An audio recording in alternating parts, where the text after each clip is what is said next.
to protect yourself from that kind of fraud. Just take a look at this headline. Now, if criminals are so cruel as to go after actual victims of Hurricane Harvey, you better believe you and I, who aren't directly affected, will be in their sights as well. Shortly after Hurricane Katrina in 2005, the federal government formed the Disaster Fraud Task Force aimed at finding and prosecuting criminals taking advantage of Katrina and other disasters. Sue McConnell with the Cleveland BBB knows all too well the effects of a disaster. Brings out the side of scammers who know that in times like this, we are vulnerable. Just 6 years later, the task force had already prosecuted more than 1,400 people across the country.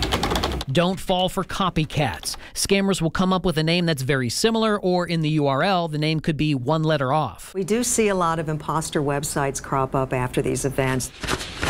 Don't feel pressured to give immediately. A charity will be happy to take your donation today, tomorrow, or next week. A legitimate charity won't need to have your money today. If so-called charities ask you to donate via gift cards, stay away. iTunes gift cards or Amazon gift cards or something like that, that's typically a red flag of a con. There are plenty of ways to report disaster fraud, including through the Department of Justice and more. We have all that information on our News 5 app.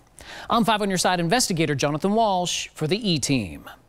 The Ohio Attorney General's office also suggests be careful if someone asks for donations but doesn't give details about how that money is going to be spent. If they ask for a check to be made out to a person, and if they offer to pick up donations immediately, that's not right. All right, let's get a check of that forecast again.